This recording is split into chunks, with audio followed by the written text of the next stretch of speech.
Maybe this is just for me, God.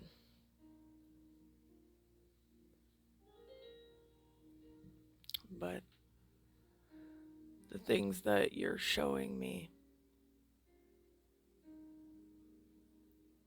the things that you're showing me in humans, in your children right now, in general, is damaged souls. Damaged souls, damaging souls.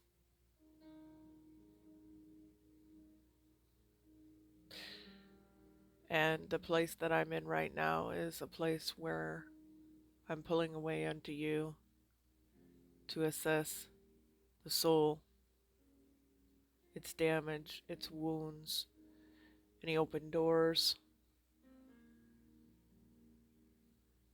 pain, trauma, etc., and so on. Because what I'm seeing by far and large in your body is damaged souls, damaging souls, unhealed souls that are causing wounds in others. As well, souls that have a focus so much on pain that I rarely see people reaching out to one another to actually give of their time to heal another soul, speak life, meditate on that soul with the Lord, pray life and love over that person and to that person.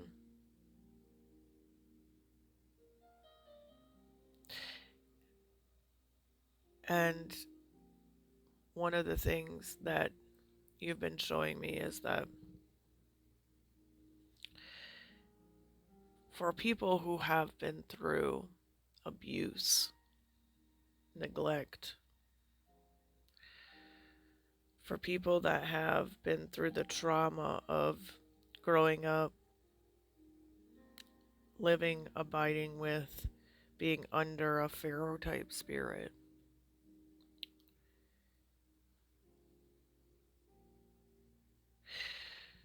they had an unstable soul environment. It was not a conducive environment to the stability of a little soul, a little developing soul. And in that place, in that environment that they grew up in, there was there was an environment that they didn't know what they were going to be dealing with from moment to moment. A very a very unstable soul raising another soul. A very harsh, abrasive, scary, don't know what to expect from moment to moment environment. Will I be receiving love and kind words? Or am I about to be decimated?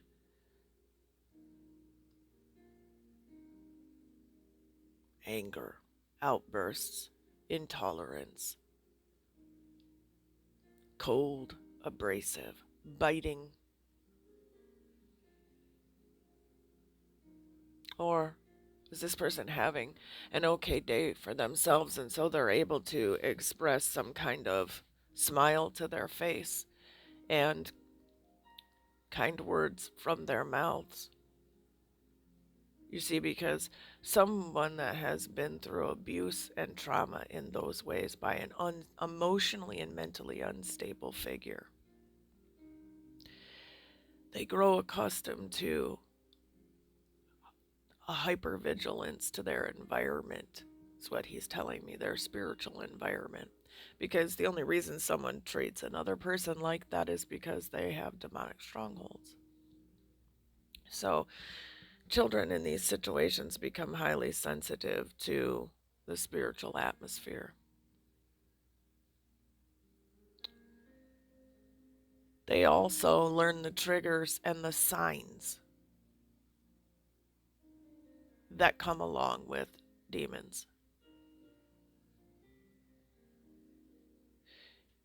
And so they learn several things in that childhood. They learn to be afraid, and they learn to protect, and they learn to be hyper vigilant about their environment, and they learn to assess people up and down because they're unsafe.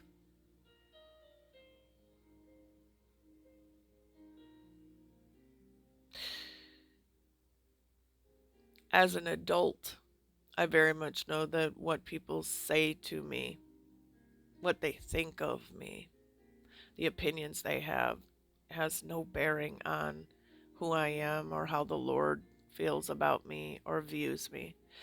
But as a little damaged soul that has grown up under such dysfunction, mental and emotional and physical abuse, sexual abuse, different things that people can go through, there is a part of an unhealed soul, a soul that is finding its bearings with God to step into being whole and complete and safe in the Lord. Where when we start to see the similarities between someone who is supposed to be someone that we should feel safe around, but we don't, someone that we don't trust as an adult. Why? What he's showing me is that little girl inside has made connections to the similarities between this adult person that we're seeing now, that that little girl saw in character traits and behavior traits that took place when it was an unpredictable and unstable individual that dealt with them in the past.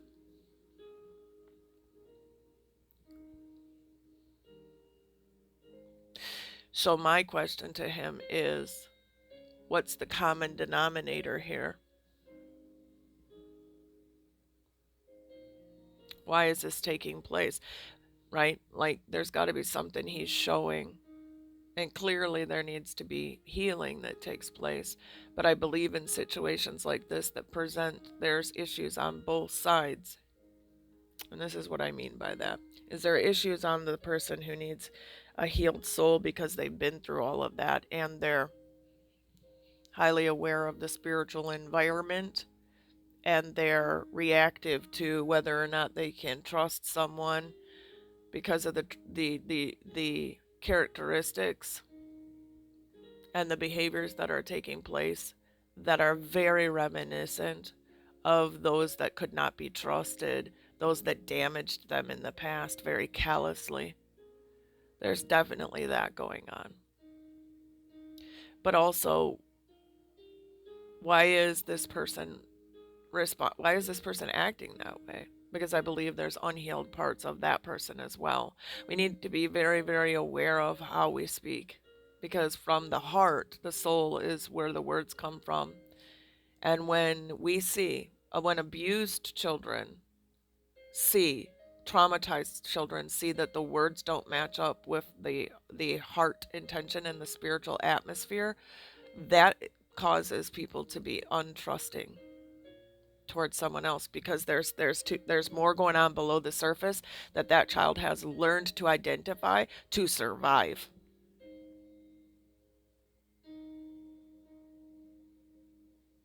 So what I'm noticing is that my safety comes from the Lord. My being accepted comes from the Lord. The truth about my person comes from the Lord. Does my soul need healing? Absolutely. I've been through the mill of dysfunction. He's faithful though, and he's doing a work. And I'm pulling away from social interactions for the most part because I need this healing. And the only way that's going to take place is if I don't have a whole bunch of other people that I'm contending with. And I mean counsel, dream interpretation, problems and issues being vented, just weight.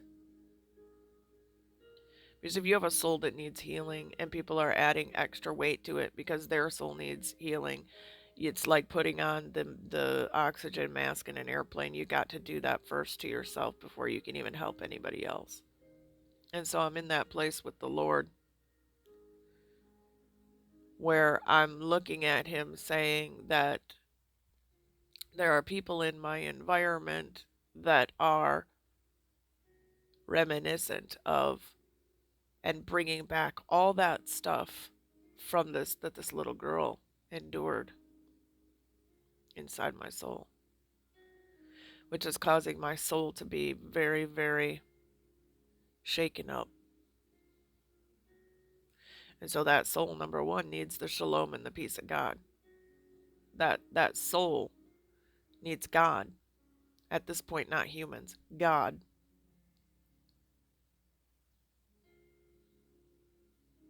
As well, what do you do? Right? Because the only thing that I can tell you is that with my family, which I had to address these things with in the past, they got right with God. They got softer. They got more mindful about their impact on me and other people. They repented. They changed. They're adopting Yeshua's attributes with how they speak and they move and they come from their heart, and you can feel it. You can feel it and you can know it. So when I don't see the heart and the spiritual atmosphere mesh with what's being said by the words, and I know that these people have unhealed souls, you've got two unhealed souls then. For instance, mine and the other person that is being very abrasive and scary with their unpredictability. Not knowing, am I going to get somebody who's going to analyze me and pick me apart and judge me and make me have to defend myself? Do you see? You go into a defensive posture then, because that's exactly, he's saying, that's exactly what you were put through in your younger years. Say the right thing, speak the right words, or else you'll be in fear because you will be under scrutiny and you will be under judgment and you will be threatened in your soul for the safety and the well being of your soul. So do what you're told to do. Do it this way. Do not infraction that way. Please everybody else. And I can tell you what that makes a person want to do: pull away. To self defend. And I don't mean pull out a sword, like get back, get back. I mean put a shield up. Because they're not in a safe environment. I don't ever want to go back to that. I want to come out of that, and I don't want to go back to that, and I don't want to be around people that move in those ways, that put put tender hurting souls that are in the process of healing in a place where they feel unsafe and they're fearful of the approach of another person. How are they going? Can I let down my guard around this person? Because every time I let down my guard, I have to put it right back up, because here comes some more darts. Here comes some more stabbing. You're poking me. You're poking me again. You're poking me again. Why do you keep poking me? This hurts. This is the place that I'm in with the Lord right now. And I know the answer. Hurting souls hurt souls unintentionally, Janet. And I get that. This is where mercy, forgiveness, and grace comes in. But I can tell you that in the past, when I've seen that take place, this is what the Lord has had to do with me: pull me out of interaction with that person for a while. There has to be distance, because the healing has to take place. And if somebody's going to continue to poke and poke and poke, hurting you and hurting you and hurting you, You can forgive and forgive and forgive, but you have reached a place where it's an unsafe environment. And in that case, he's going to want to protect his child in the soul, because the soul then thereby not healing. It's being poked and poked and hurt and hurt. So he's going to pull the child out of that environment so that the child can hear him and heal.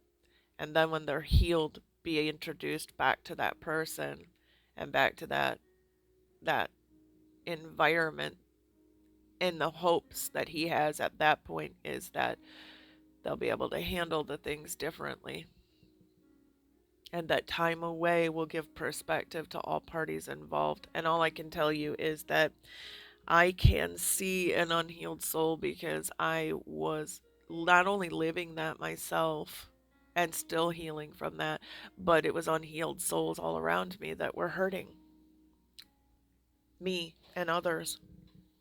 And so I know what an unhealed soul looks like, and I know what it feels like. Not only am I explaining that I'm in process of still being healed in my soul right now, but because of the familiarity with all of it, I can see it.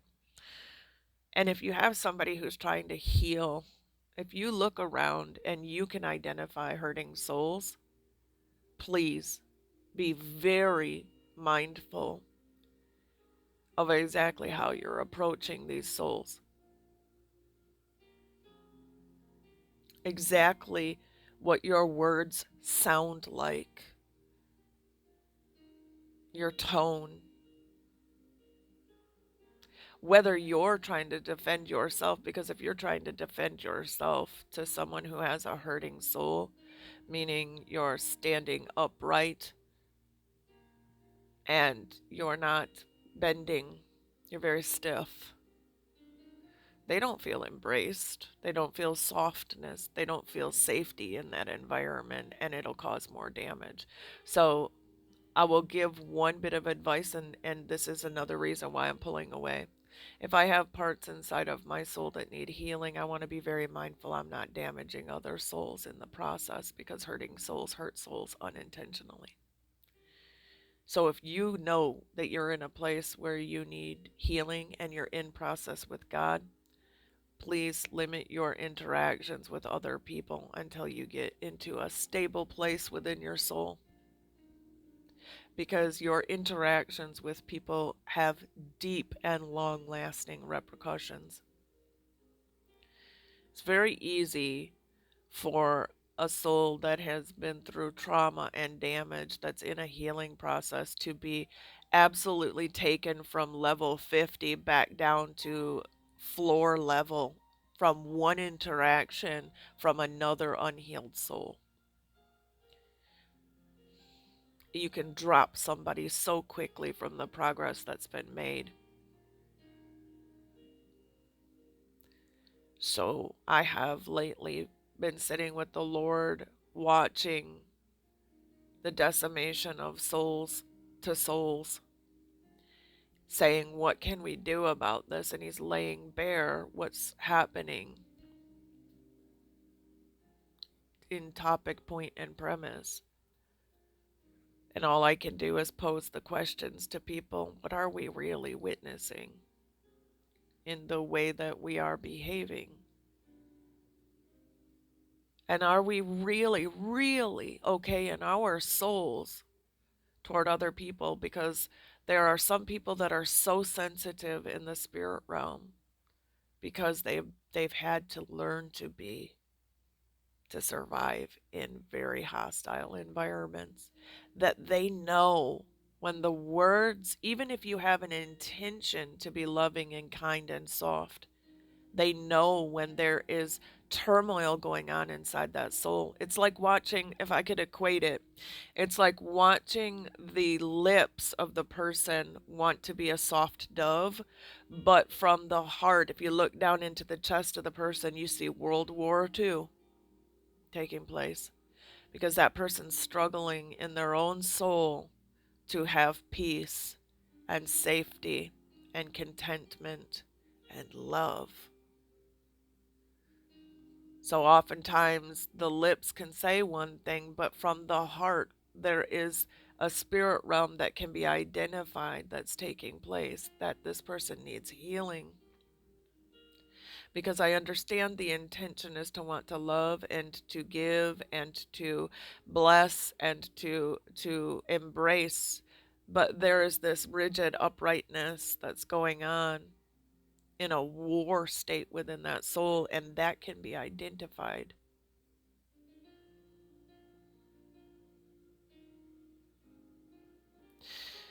I've also seen where people speak and they have the dove intention on their lips, but when I look at their heart and their soul, I may not see World War III, but what I see is some soldier from World War III that has so many bindings from wounds, so many bandages on them, and blood seeping through that they're barely holding on inside themselves from the wounds in their soul, that their heart intentions to love, to have the dove on their lips, to have the peace and the love coming out of their mouth is very weak because of the state that they're actually in inside of their souls.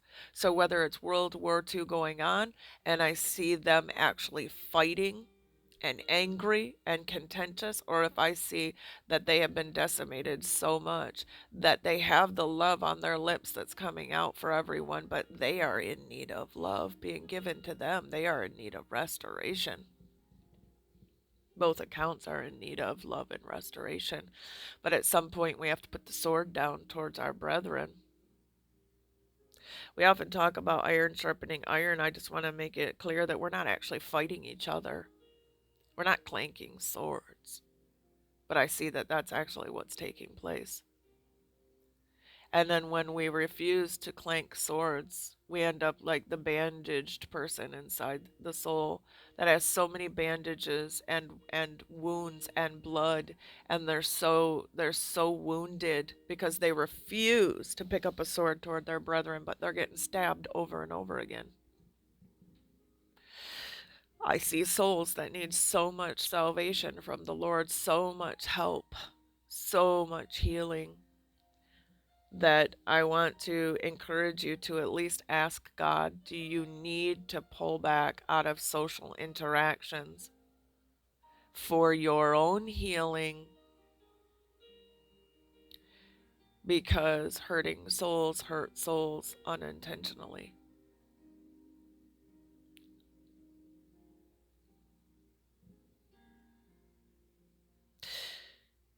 And because humans are never going to be able to give us what God can. And if we inundate our days with human souls, we will not get the restoration and the healing that we can get from our Lord. When we're in a place where we need our wounds bound up by God, we cannot be subjecting ourselves to other humans who are going to add more wounds or weight to us in that process. You cannot be getting healed while other people are stabbing you. You cannot be getting healed when you are burdened with a load where you're trying to pull a load that everyone else is putting on you while you're trying to heal. What's the first thing that a physician will tell you? You need to lay down and rest. You need to give your body a break so it can recover. It's the same with our souls.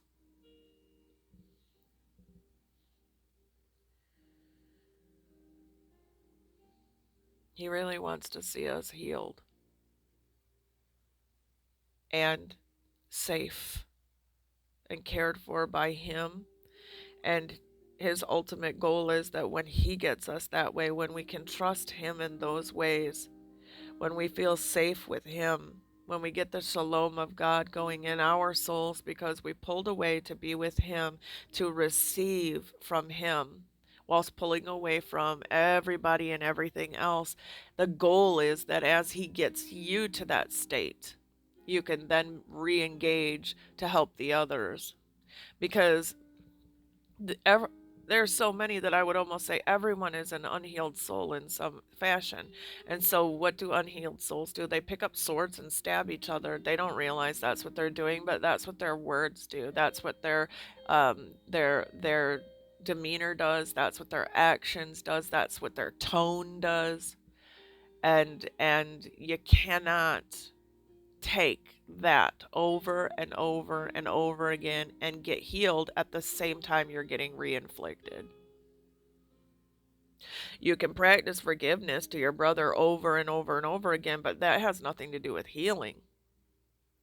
It has to do with not holding a grudge. It has to do with not wanting to take them before the Lord and drop charges on them. But it does nothing for the healing part. The healing part comes when you get removed from that environment, right?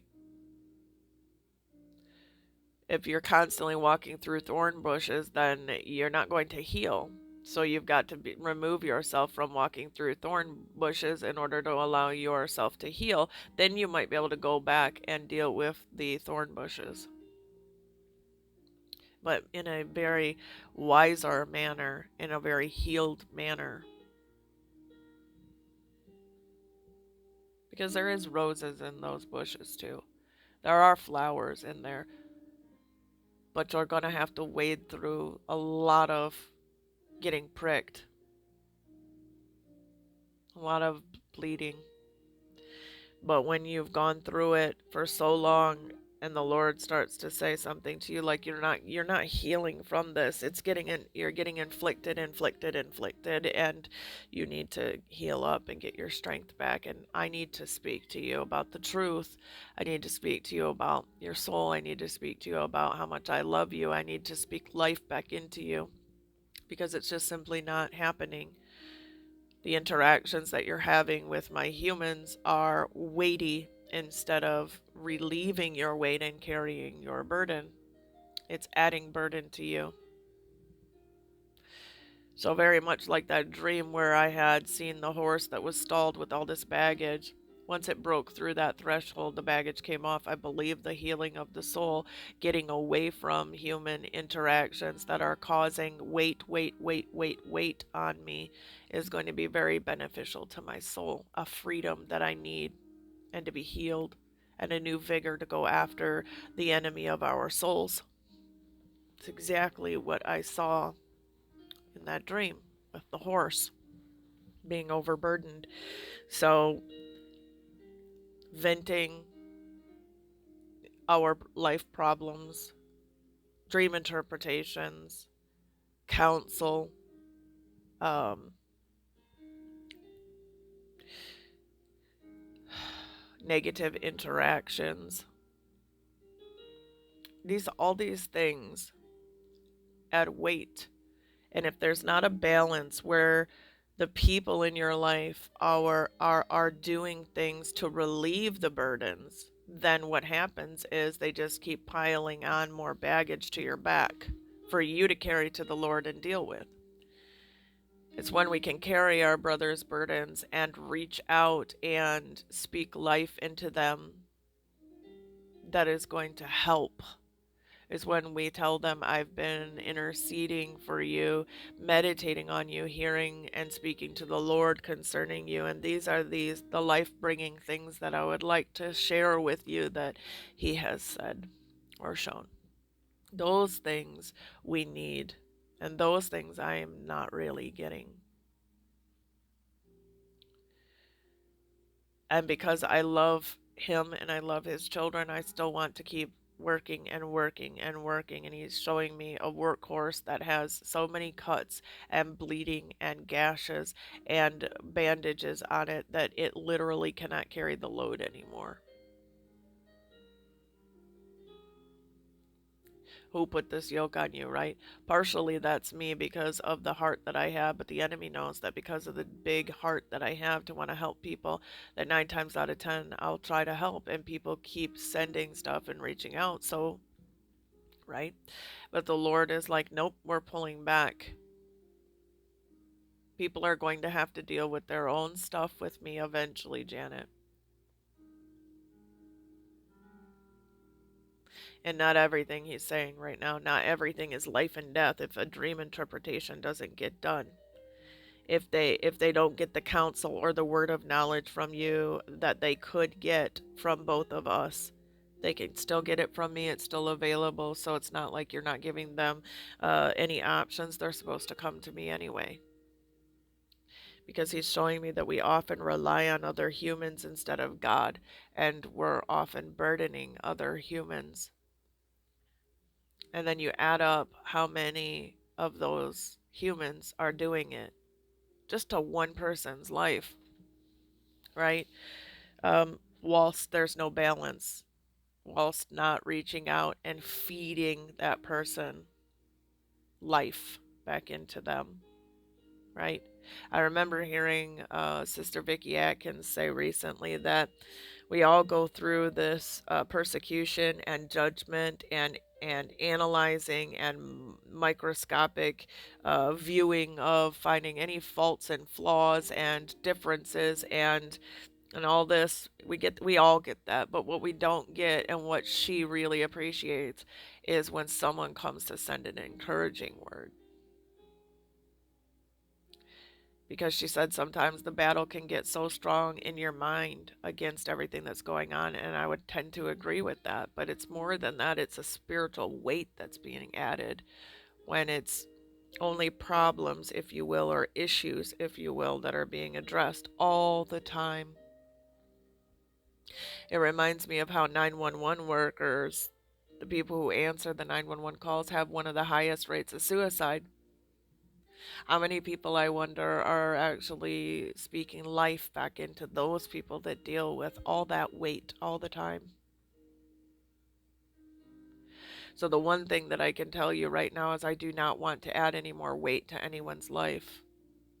I do not want to add any more problems to anyone's life. I'm seeing the weight of the problems on the souls of men and women, and the Lord and I are just sitting back saying to ourselves, what kind of witness are we really being, and what are we witnessing? How is your soul really doing before you go to engage with other people?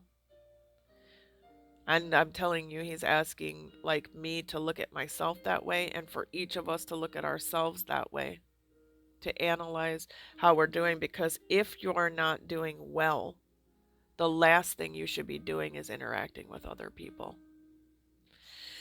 Because A, they don't need more weight on them. B, we don't want to unintentionally hurt them. And if we need healing and we need support and encouragement, simply saying that to someone, I really need encouragement right now, without laying out a whole list of vented problems and situations we're going through, would be much more beneficial, because 9 times out of 10, there isn't anything we can do for someone's problems. We can talk to the Lord about it, but as far as like literally, I can't fix people's marriage problems. I can't fix people's um, fear problems and unbelief and things like that. I can pray about it, right? Well, what I can do is if somebody needs a word of encouragement, just something, just to take a minute or two out of my day, I can pray first. First of all, I can pull them up before the Lord, and then I can love on them from the center of God's heart as I view them through him, right? But I can tell you, just like Sister Vicky, very much God's ministers that are working out there making videos for you, that are counseling you, that are working dream interpretation, that are working deliverance and healing, that are working words of knowledge and different things. They need to be built back up by life, not being stabbed, not being added burdens to them. They really do, because they'll give and give and give until they have nothing more to give. And he wants that not to happen. He wants them to get healed when they need healed. He wants them to get rejuvenated when they need to be rejuvenated, refreshed when they need refreshing and reviving. And because you cannot be a workhorse that is wounded and damaged and being put through so much work without stop and without rest. that you're not healing eventually, you'll get very, very sick. And your life will be at risk, and you won't be able to minister to anyone anymore. You won't be able to work the field at all anymore because you didn't take the time to put the oxygen mask to yourself and take the time that you needed with God, the only one that can truly heal us.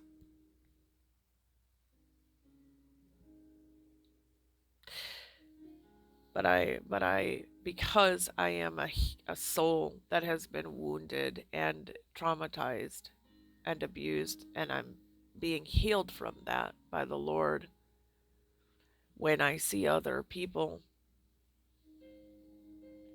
getting inflicted by others, it grieves me to my core. I want to do something to help them. I want to love on them and relieve something of a burden to them. I want to bind up their wounds of their heart. I have a deep, deep understanding of Isaiah 61:1 and 2. But if I'm being decimated in my soul by the weight of this or that, and I'm wounded and I need healing, I have to do we have to do that. We have to do that with the Lord before we can engage in anything else, before we can carry anybody else's weight. We have to have the weight lifted off of us because we're in a state. So that has to be cared for. And then we can re-engage back in ministry and carrying people's burdens. But the last thing I want to do is give someone a burden. I don't want to do that. I don't want to look at bogged down people and bog them down more.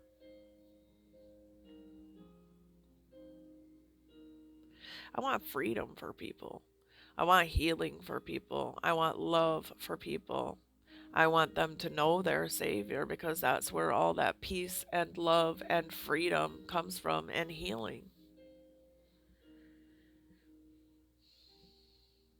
So, taking time away to allow the only one that can heal us and love us properly so that we can learn what that is and we can become healed, to turn around and allow Him to help us help the other people in that way, is very necessary. And getting away from environments that are unsafe and weighty and unpredictable is necessary while you're trying to heal. Because on the other side of being healed and stronger, you can probably deal with a lot of wounded souls. But if you're recovering from being someone who was put in unsafe environments, traumatized, and scared of the unpredictability of the unstable soul, then being around unstable souls in that way on a regular basis isn't going to be very beneficial to you at that time, because all that's going to do is bring up everything of what you never wanted to live through again.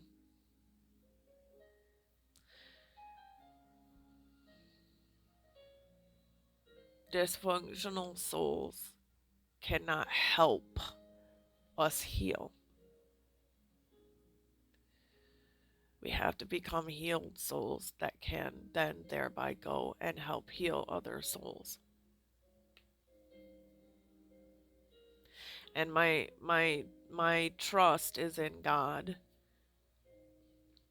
He's working on that with me more and more every day. My faith is in God. And I can take a lot. I can take a lot in life. I think that He's proved that over and over with my life. But just because you can take a lot doesn't mean that there's never a limit to what you can take. And I have reached that limit in a lot of different ways. And He's like, "How is your soul doing?" And I said, "Not good, sir." And He said, "Then we're going to minimize." We're going to pull back.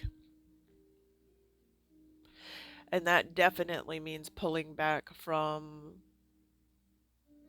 any other souls that are unpredictable in my life, because what I need, and he said, Janet, what I am is stable, what I am is predictable, what I am is faithful. So when you don't see that out there, that's why you don't feel safe. Because my spirit will always treat you a certain way. My spirit will always be faithful to you. My spirit will always prefer you. My spirit will always want to speak life into you, and my spirit is not going to stab you and hurt you and cause you soul man, inner man pain. So when you see that out there, you recognize that that's not me operating in that moment. Granted, there are unhealed souls, right? But when that takes place, you need to pull back from that because you need to be with me. You need to be with predictability. You need to be with stability. You need to be with loyalty and faithfulness and peace. Shalom. So, whilst I love everyone profusely, he is requiring me to be in the arms of safety right now, in the arms of predictable, resolute security right now, in the arms of faithfulness and peace and love, in the arms of take my yoke because my burden is light. Give me back all this stuff and heal. Be whole. Let me speak life back into you. So I would encourage you that if you're in any position like that, where you're dealing with life being taken from you instead of given to you, where you're dealing with unpredictability and not safety, go back to the one who is predictable, can be counted on, and is safe, and will always receive you in whatever place you're in, and will always want your healing, and will always want to love you and speak life into you. Go back to that place. Allow him to work on you and work with you and love you and receive from him. Please receive from him. And pull yourself away from most other interactions until he gets you into a better place. Because what he's showing me is this constant, everyday interactions with unhealed souls can put a weight on people if they themselves need restoration in the Lord, because they have dealt with what they've dealt with for so long, and they have ministered to how many they've ministered to in all these different ways for so long that now they need to be ministered to by the only one that can help them, which is the Lord.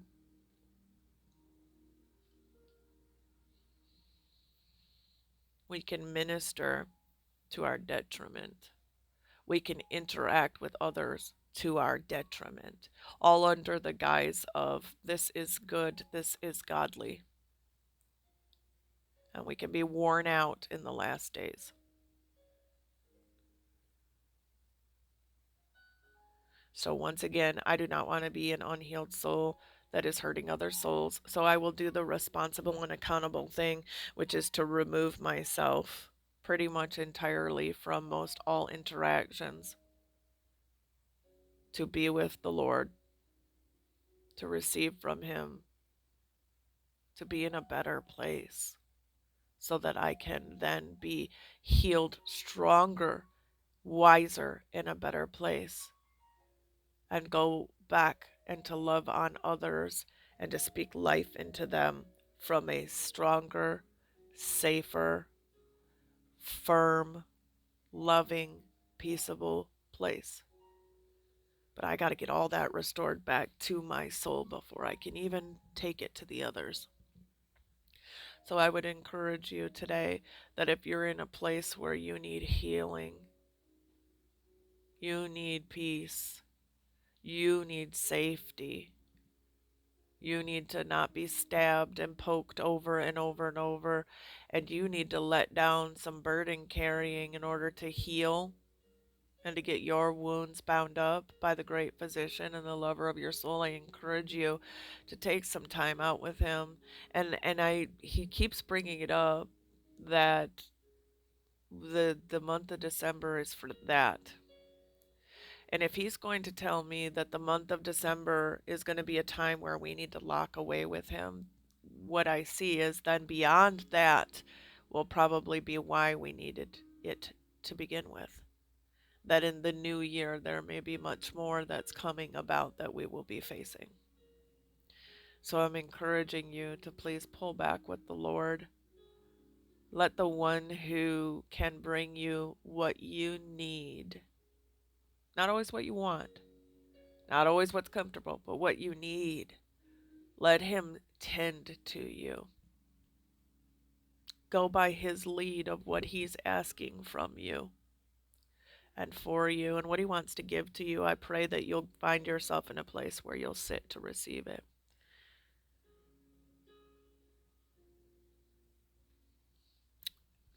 He's saying you almost reached a place of full depletion from everything that you've been giving. And now he needs to replenish me. So if that's a place you're in where you feel almost completely depleted in social interactions, in hearing about everyone's problems all the time, taking this prayer request and that, this counsel and that, this weight that's going on in their life and that, if there's more pain coming at you and more burden coming at you, that is a check in your inner man right there to go back, to pull away, minimize, and go back to the Lord so that you and He can just deal with you and He. Everybody else has got to deal with Him on their own anyway. Everybody else has got to get the healing from the same place we do. Everybody else has got to get the shalom from the same place that we do. Him. Healing, same place. Him. We can encourage, we can support, and we can fight on behalf of in prayer, and we can speak life into someone. But everybody gets their peace, their healing, their wholeness, their true identity, their love, all of that from Him. Their wounds bound up, it's all from Him. We can assist in that process, but the true the true healing, the true peace, the true identity, the true life being spoken will always come from His Spirit, even if it comes through us. But we can only carry so much of that into the world, into each person at a time. Everybody's going to have to go to Him for that. And I see this massive need as 2023 closes out with the weight that was put on us in 2023. And He's asking us to lay it down and to come back into His arms and shut the door where the two of you are alone for quite some time, and He can minister to your soul. And let the rest of the souls out there do the same. Let the rest of the souls out there go and seek restoration from Him. Encourage them to do so. Remind them that any true healing, peace, shalom, knowledge, wisdom, deliverance, love, all of it comes from Him, and that they can get it directly from the source. They can tap directly into God and receive for themselves, but that you need to recover. You need Him so that you can re-engage. Because 2024 is coming in, and we've got about a month before it does. And I have no idea what it's going to entail. He's not telling me that, but He's showing me that what we do in the month of December to lock away and to regroup with Him and to get healed and peace and shalom and love and our true identity and get stronger and wiser is going to be needed for 2024. So I love you all, and I encourage you to just speak to Him about these things.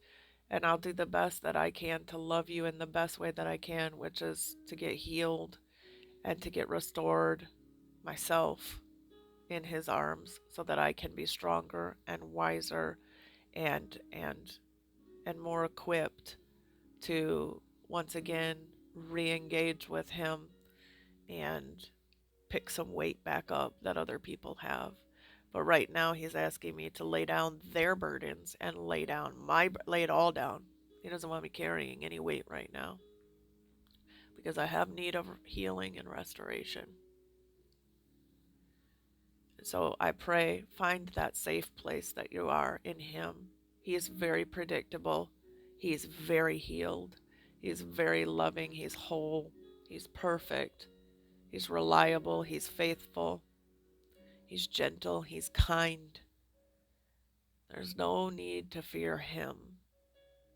Go back to that place if that's where you find yourself, just like me. Pray for other people, but tell them that you're in a place where you can't carry anybody else's burdens right now, and in fact, you're required to lay yours down at His feet. Give Him the time that He needs to love on your soul so that the two of you can go out and do that for others once again in a greater capacity. I love you all.